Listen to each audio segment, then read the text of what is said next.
ऐसे क्वेश्चन काफ़ी इजी होते हैं और इसमें वैराइटीज़ भी होती है। इसे लिखा हुआ है तुम्हें यहाँ पर, insert rational number between √5 and 3। ठीक है ना, √5 3 के बीच में हमें रेशनल नंबर निकालना है। ये भी हो सकता है, या फिर insert irrational number between √5 and 3। फिलहाल हमें क्या डालना है, इंसर्ट रेशनल नंबर डालना है। क्या डालना है, रेशनल नंबर डालना है। तो ये ध्यान रखना, इरेशनल होता तो रूट की कोई ऐसी वैल्यू डालते जो बाहर ना आ पा रही हो होल नंबर पे, या फुल डेसिमल टर्मिनेशन पे ना आ रही हो। फिलहाल तो रेशनल नंबर डालना है। यहाँ पे थोड़ा सा वैल्यू एस्टिमेट करेंगे कि √5 की वैल्यू क्या हो सकती है। सोचो ज़रा, हमें पता है √4 की वैल्यू क्या होती है, √4 की वैल्यू 2 होती है। तो √5 की वैल्यू क्या हो सकती है, 2 से थोड़ी ज़्यादा हो सकती है। ठीक है ना, और 2 से थोड़ी ज़्यादा हो सकती है। तो अब कैसे पता चले कितना रूट ज़्यादा हो सकती है, क्योंकि 3 तो हम नहीं ले सकते, क्योंकि √9 की वैल्यू 3 होती है ना, √9 की वैल्यू 3 होती है। तो हमने √5 लिया नंबर, और 3 की जगह ले लिया √9। बात समझना, 3 की जगह क्या ले लिया, √9। √9 3 बात एक ही हुई ना। यहाँ पे हमें नंबर डालना है कोई, हमें कौन सा नंबर डालना है, रेशनल नंबर डालना है। ठीक है, अब मैं दोनों ही बता दूंगा, रेशनल इरेशनल दोनों बता देता हूँ यहाँ पे। तो √5 और √9 हमें कौन सा नंबर डालना है, रेशनल नंबर डालना है, याद रखो अभी फ़िलहाल। तो अब यहाँ पे √5 के अप्रॉक्स, अब तुमने जो क्लास 8 में सीखा था, रूट रूट निकालने का तरीका, जो डिवीज़न मेथड से देखा था, तो जब उससे करोगे तो अप्रॉक्स वैल्यू ले लेना 2.2, कम से कम एक डेसिमल तो निकाल ही लेना।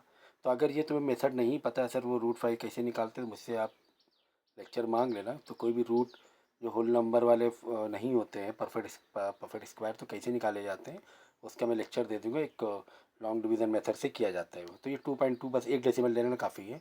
इतना 2-3 यहाँ दिया वो लेने की ज़रूरत नहीं है, पीछे जो दिया हुआ है स्क्रीन पे वो ज़रूरत है, एक ले लिया।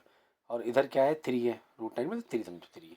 तो आप कोई भी नंबर डाल दो बीच में, 2.3, 2.4, 2.5, 2.6, जितना चाहिए उतना डाल दो। 2.2 और 3 के बीच में डालना है तुम्हें।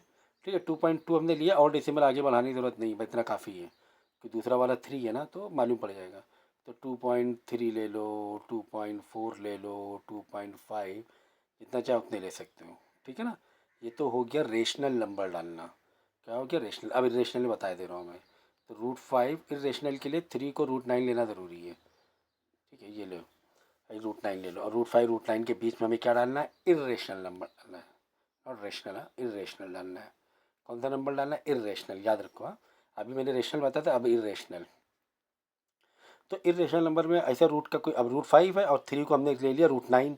अब हमें आइडिया हो गया कि यहाँ पर, ठीक है ना, तो इरेशनल डालने के लिए रूट के अंदर नंबर ले लो, वो ले लिया जाता है, ज़रूरी है, जिससे कि आइडिया हो, क्योंकि इरेशनल मतलब रूट में ऐसा कोई नंबर लेना है जो बाहर ना आने पाए आराम से। ठीक है, तो अब ले लो, जैसे √6 ले लो, ये √6 बाहर नहीं आएगा, इरेशनल नंबर है।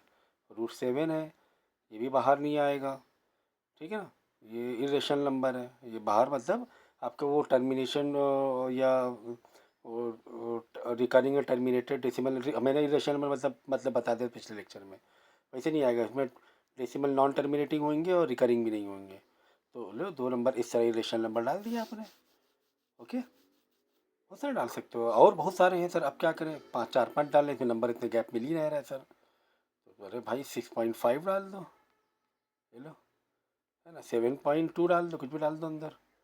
ठीक है ना, 2 डेसिमल बचना, बस 1 डेसिमल है। 2 डेसिमल में कभी कभी परफेक्ट स्क्वायर बन के बाहर भी आ सकता है ना, इसके लिए जैसे 0.64 अगर आप डाल दोगे, 0.64, तो ये हो जाता है किसका, कि 2 डेसिमल है तो 2 का तो पेयर बनता ही है ना, 64 8 का ये है, तो 0.8 का स्क्वायर हो जाता है ये, 0.8 इंटू 0.8 0.64।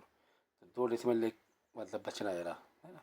ऐसे नंबर मत लेना आप, अननेसेसरी उतना दिमाग भी मत लगाओ कभी, ऐसा होता है। खैर, तो इस तरीके से क्वेश्चन ऐसे किए जाते हैं।